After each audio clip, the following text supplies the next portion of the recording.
I'm ready. All right, fact or fiction? Professional athletes should be able to choose their destination without going through a draft process. Total fiction. I think that's ridiculous. It hurt me to read that. Yeah, no, like when I heard that this morning, it was from Pro Football Talk. I disagree with a lot of stuff the Pro Football Talk guy says. All right. But when I saw that, because the original article, there was a study. NBA players aren't happy because of their rookie destinations where they have to play their rookie seasons, so on and so forth. The background picture, like the icon picture, was Zion because apparently he doesn't want to go to New Orleans, but he's going to be going to New Orleans if he stays in the draft. And this is crazy to me because, first of all, you don't actually ever have to play for the team you get. Like, John Elway didn't play for the Baltimore Colts. He would have been drafted by the Baltimore Colts. He didn't want to play for them, so they had to trade him to Denver, where obviously he went on to win multiple Super Bowls. And now he's still the president of football operations over there and this whole thing. So you don't need to play for the team you originally get drafted to. You don't need to enter the draft. You don't need to play basketball. Nobody's forcing you to do anything. I love basketball. I play basketball weekly for no money. Would you mind? Would you mind if Detroit called you and said we'll pay you to play basketball? $10 an hour? Yeah, I mean, I would go minimum wage to Detroit. I would go minimum wage to any city to play basketball because I love the game. And I assume that everybody going pro in basketball, that's not always the case, but I assume everybody going pro also loves the game in somewhat, close to the way I love the game. So that's what I would expect. But like, I don't like to be one of those guys like, oh, they play a kid's game. I'm not one of those people to say, they shouldn't have any type of opinion. They shouldn't use their platform to say whatever they want. It's a free country. You can use your platform to say whatever you want. If you want to say something stupid, though, you're going to. Yeah, I mean, like, this is different. This I believe is very, very dumb. But like, I mean, like anything, whether I agree with you or not, like I have no problem with athletes using their platform, using their press conferences, using their commercials, using their social media to get any point across they want to get. Because some people say stick to sports. Whether I agree or disagree with the statement, I don't think they should stick to sports. I think they should be allowed to say whatever they want. The way we could come on here and we could say whatever we want. Because it's a free country. A lot of people think we're stupid for thinking this is stupid. Okay? Yeah, but like my thing with this is, I mean, there's so many different avenues to go. First of all, the way this guy was talking about, because like this is one thing I will say. That's just because I'm not one of those people. My whole original point was I'm not one of those people to say, athletes shouldn't have a voice, this, that. But when it comes, because some people will be like, athletes shouldn't make that much money. I will never tell an athlete what they should or should not make. Sure. If they have an opportunity to sign a Bryce Harper $300 million or a Mike Trout $400 million contract, more power to them. I'm signing. You take that money when you could get that money.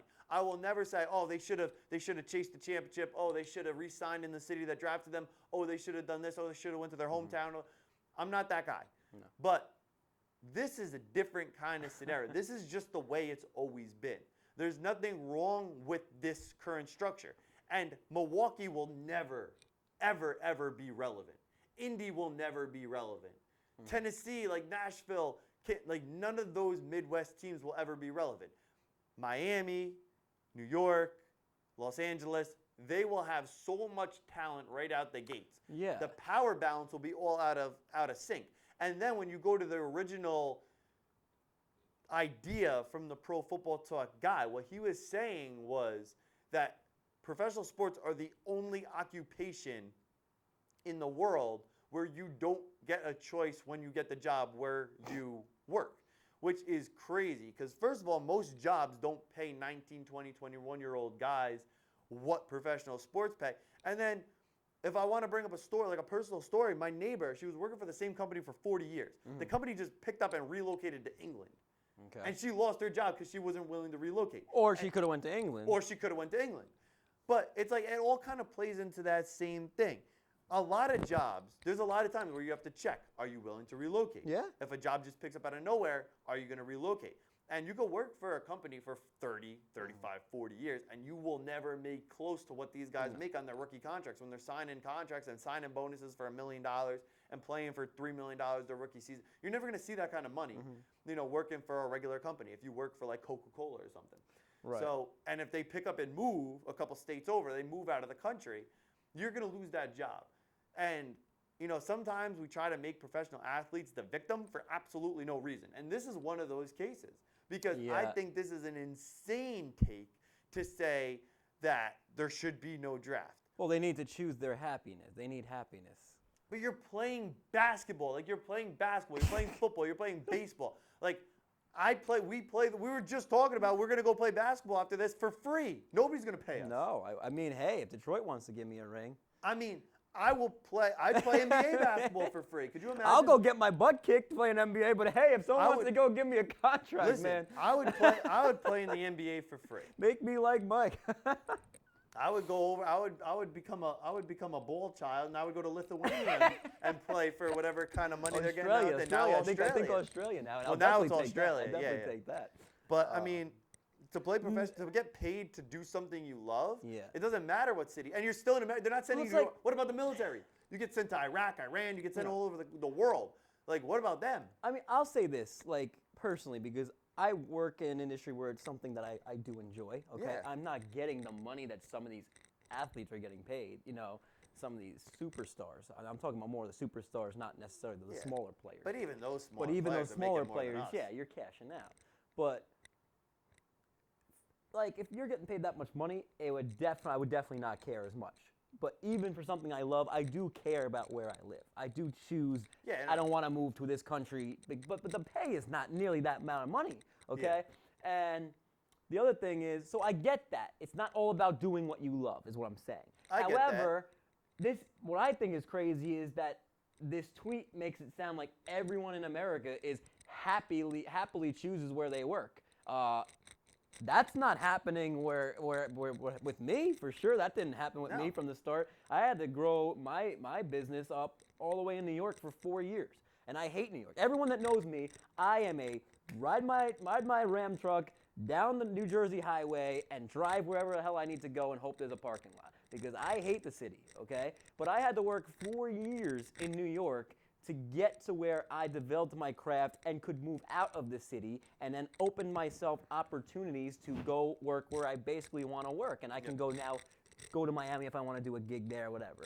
But that's kind of like how the NBA is, or the NFL. You gotta pay your dues, man. Whatever team drafts you, you gotta get to the point where you're good enough. But you still don't. If an NBA or NFL player say, I refuse to play for this team, they'll never end up playing for that right, team. but my point is, if you get drafted by Indy, okay, and you're a Colts fan, so you would love it. But most people say they don't want to go play for Indy. They want to go play for the Sunlight in LA or Miami, right? Yeah.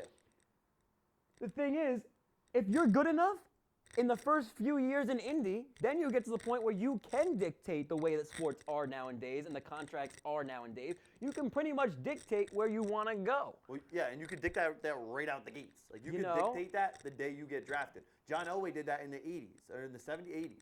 So, like, you could dictate where you want to go. Like, same thing with you. You were chasing a dream. Right. So you took a job in New York. You didn't need to take that job in New York. No. You could have taken a similar job that might not have been as good in New Jersey, or you could have taken any job in New Jersey in a different field. But you were chasing a certain dream. And every NBA player, I would assume, would be chasing in the dream. NBA. I mean, yeah. But and even that, like, there's no bad cities. Like, you're not getting sent to Afghanistan. You're not getting sent to North Korea to play basketball. Like Zion right now, maybe he doesn't want to play in New Orleans. New Orleans is a pretty freaking cool city. That's not where he's from. Maybe it's not where he wants to be, but it's still New Orleans. It's still in America. It's still in your country. Like, I could almost understand a little bit more maybe getting drafted to Toronto, where you're outside of the country. And but even Toronto, it's basically an American city right there on the border of Canada. So it's not like you're getting sent to the middle of nowhere. It's basketball, or it's NFL football, or it's whatever. Like, what if you liked fishing, okay? Yeah. But you also loved being in the middle of the country where there's no water. Okay? Exactly, yeah. Okay, well, guess what? You can't have the best of both worlds here. Okay, you need to go move to the coast because you love fishing. Okay, if you like football, okay, you got it. You play in the NFL and you go wherever the football takes you. Okay, and then you become a free agent, and you could go wherever you want. It's crazy. But even that, even when you get drafted, you don't need to go play. But there's not this circumstance, Luke, where everyone is just happy in America No, where I know. they're working, But I'm saying, doing what they like. But that's the crazy thing about the professional athletes. Everything basically is the way they want it, because they actually, like, we're talking about them as if they have to go play for the team that drafts them. They actually don't. Eli didn't want to play in San Diego. He got traded to the Giants. John Elway didn't want to play for the Colts. He got traded to the Broncos. So there are circumstances where top guys at the top of the draft, they put their foot down, they don't want to play somewhere, and they get moved. So it's not the right thing to do. It's not the right thing to do. I disagree with that. If that topic came up, I would take the opposite stance, and I would say both guys were wrong in their scenario, especially John Elway. But when talking about this, like, it's not even like the team that drafts you have to play. They actually even have a say in that because, and then even before that, like, forget about getting traded. They don't need to sign the paperwork. They don't have to show up to training camp. They could go get a different job. They could do whatever. Like right now, like not now, but 2 weeks ago, Zion could have said, I'm going back to Duke if he wanted to go back to Duke. If he really didn't want to play for the Pelicans that bad and he didn't want to get traded, his draft pick to get traded. So, like, to me, there's so many layers to this ridiculous statement because you can compare it to anybody's regular job. A lot of people do stuff they don't like to do for their jobs. A lot of people don't even, like, we like our jobs. A lot of people don't even like their jobs. Well, there's two spectrums of that. It's very rare to, one, do something you love and make money at doing it to where you can support a family and all your needs, okay?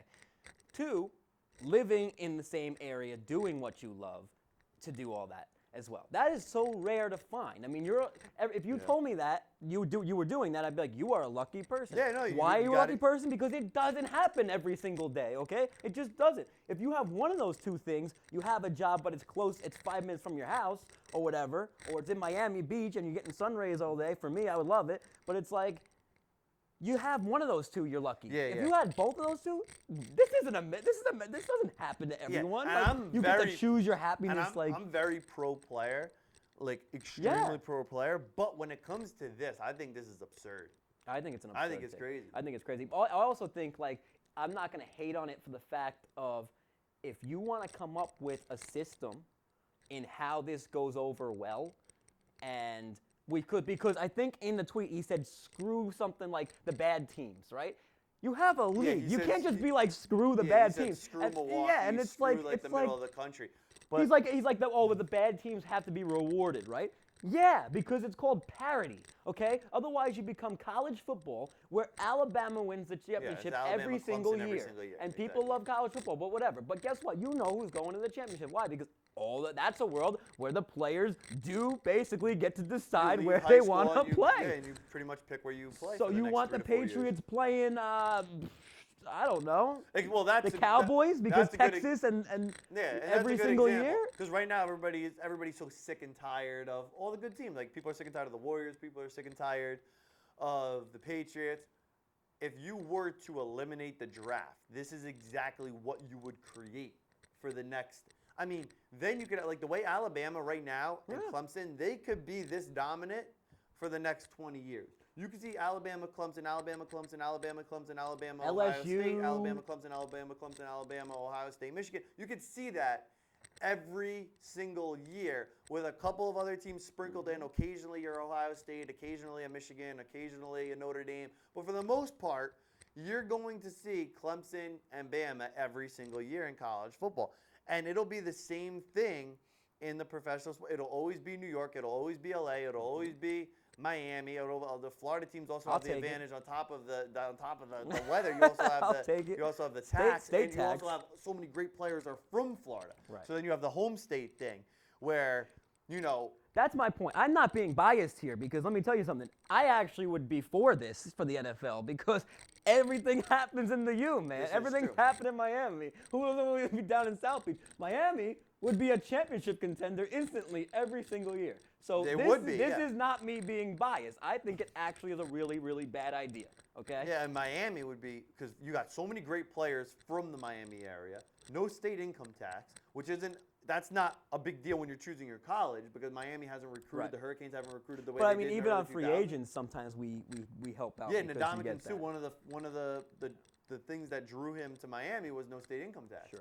So you have no state income tax, you have beautiful weather, and then you have the draw that a lot of these guys are from Texas, California, and Florida. You have so many guys from Miami, from Fort Lauderdale, from different areas in Florida. It's a hotbed. Yeah. So now you're going to have all those guys staying home. A lot of them move back there after they retire. They can move anywhere they want. Yeah. They move back to Florida. Why do they move back to Florida? Because they love where they they're live.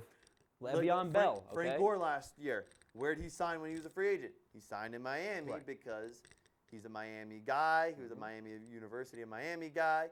Yeah. He wanted to go back there. That's where he was from. That's where he wanted to be. So now you give that option to especially kids because they're homebodies. That's where they're from. That's where they're growing up. They go to college, within a couple miles from where they grew up, and now they're going pro. Now they have an opportunity to sign with the team they grew up for, the team that was right down the street from their house. The Dolphins, the Bucks, Or you take the opposite end of the spectrum, and if you have someone that grew up in a state that they don't like, right? Say they grew up somewhere that they didn't like. If you grew up in okay? Wisconsin, You say, I mean, I would like Wisconsin, but like say someone grew up, even if it's Miami, then they didn't like Miami, right? Then these smaller states, though, then they'd be like, oh, I don't even want to play that. I want to play under the big lights. So now, not only that, now you're dealing with the smaller teams can't even keep their own homegrown talent because a lot of these kids now have been sheltered to where now they're like, I want to go be part of the LA culture. What if instead, what if you eliminated the draft and you made it a hometown thing? So you had to play for your hometown team. They've done teams like this, Luke. They've done work? this, and it's just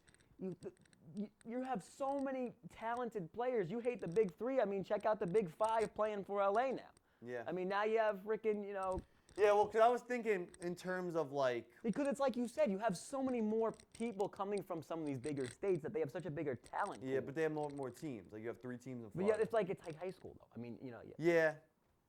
Just keep it the way it is. It's good the way it is. I'm open to ideas, but I just think that that's the most structured way to do it now. And that's the way they've been doing it forever. And it's across multiple sports because that's the most. It's not just it's not the a best basketball. way to do it's it. not a basketball football. And what about the AAA baseball players? The AAA baseball players, you get drafted out of high school, you get drafted out of college, you play single A baseball, you're traveling by bus from city to city, you're staying in 2-star hotels. That is so much worse than the guy who goes to Duke for 1 year, goes to Kentucky for 1 year, gets drafted after 1 year of college basketball, goes to the pros, and is immediately the franchise player of the Pelicans, the Suns, the Nets, the Knicks, whatever. I think it's a terrible take, and I think this is like more of a world thing now, where it eats me inside because it's like what used to be a good thing, we now have turned into another bad thing. Where it's That's true, yeah. the draft now, which used to be a window of opportunity and like almost like a graduation ceremony of this player's tremendous career in college, okay? Getting drafted by one of the very few teams and elite teams in the country, okay? It should not matter what team you go to. Yeah. It's the pinnacle of your career. Yeah. And now we're taking it to where it's a negative because we didn't get everything you want. I'm so tired of it. It's like the damn National Spelling Bee all over again. We're going to award 8 kids now because we ran out of words. Go get some more words. Go make up some more words. Use a different language. Yeah, the spelling bee thing was crazy when 8 kids won the spelling bee. But yeah, no, that's a great point you brought up. I wasn't even thinking of that. This is the pinnacle of their careers. And whenever I have a player on the podcast, I always like to bring up the draft and talk about the draft process because it's a big moment for these kids. That's what you work their entire life for, is to eventually get drafted and to go pro. And now to turn the draft into something that is almost like them being held against their will. Yeah. When you're it's like a negative take on the draft. It is. Yeah, no, that's a great point because I wasn't even thinking that. It is. It's like a negative take on the draft. This is what they've worked their entire life for. They got a big payday coming. They're going to live out their dream. They're going to play basketball, baseball, football, hockey, whatever sport they love. They're going to play that for the next, hopefully a good 20 years of their life. And now we're turning that into, well, he could have had player more. Could have had this. He could have had that. We're always looking for more and more, more. Instead of just taking the positives of where we're at. And that's the original article that this guy gave his take on, was a study on why NBA players aren't happy. And they're not happy because they're getting drafted to places they don't want to play. But you're getting drafted to play basketball. You're getting drafted to play basketball for a living. You're getting drafted, you're getting millions of dollars, and you're playing basketball. How could you possibly be unhappy with that? Comes with the territory. That's crazy to me. I would pay to play in the NBA. It's just people pay for courtside seats. I'm sure they would pay to play in the NBA. I'm telling you, man. I tell you what, go talk to some soccer players that aren't getting paid like anything. Then I'll have, you know what? Then that's the one sport where I'll be like, they should be able to choose where they want to play. It's the same thing like when That's the one sport I will say. Yeah, and like Division I players, when Division I players complain about certain things, how about you go for one day and you go play at a community college, or you go play at a D3 school that doesn't have any of the stuff that you're given at the D1 school. These D1 athletes are they're not getting paid, and that's a whole other topic. And you know what? And now you have money where you can go buy a mansion in whatever state you want to live in. Yeah. And then you get a lot of these guys that get drafted to a city, they're not happy about it at first, and they play there for 15 years. And they re-sign 3 times. And it's a realistic thing. You probably don't, you probably on draft day, you're sitting there, you're like, man, I'm happy as hell I'm here. I'll take anyone, but I would definitely love to play for a team in Florida or a team in whatever. But you know what? If the team in somewhere in the middle of the country that, you didn't want to get picked by, and I'm not, nothing against the middle of the country, but I'd want to be playing in Florida. I'm just a Florida guy. I'd be like, that sucks, but guess what? I'm still making a hell of a lot of money, and I can go spend my off season down at the beach. Yeah. With all of this. And sometimes it's even better for these guys because of the distractions. Like, I had one player on the podcast, and when he was talking about getting drafted, coming to Indy, he came to Indy in free agency. He said it was the perfect player because he came over when he was like 21. He said it was the perfect city because it wasn't too fast, it wasn't too slow. Like you might like it. Yeah, it wouldn't have been his first choice. It was the only choice he had. Not that he wasn't drafted. It was the only choice he had because it was the only team that wanted him on the waiver wire. But, it was a good city for him because it was a good speed. But you get a lot of these guys, they get drafted to New York. They go to New York when they're young. They have all this money. There's all these clubs. They get into a little bit of trouble. But you go to a city that's a little bit slower. You go to Green Bay. You go to Indy. You go to one of these smaller cities that doesn't have a lot going. Nothing going on. It's not desolate. Not too fast. Not too slow. And you could have some fun, but not too much fun. And I think, do we have like a pro sports jail type of thing then? If we're gonna allow them to choose where they want to live and play, maybe we do like if you have a few offenses, you no longer can play for New York. You got to go play for that team that there's not a lot of stuff happening. Like after like 2 offenses of you like out clubbing. Yeah. You know what? We got you. Sorry, we let you have the choice, but you effed it up. So now we gotta bring you in a little bit. Yeah, you can't be on the coast anymore. You can't be in Miami. You can't be in LA. You can't be in New York. Now you gotta go play. Yeah. For the Packers. And now you gotta play for OKC Thunder or something. I don't know. Yeah, you gotta play for Milwaukee. Cleveland. Who knows? Oh. What was that? Fiction. Fiction. Yeah, absolutely. It's beyond fiction. He's living in a fiction and a story tale. That's where that tweet came from. Yeah. The whole thing is that is like the truest extent we've had of fiction on the show, I think, in the longest time. Yeah. Because that is like beyond fiction. That's just like living in a happy world of rainbows and unicorns, and it just doesn't happen, dude. It's real world. It's real life. Oh my God. That's that.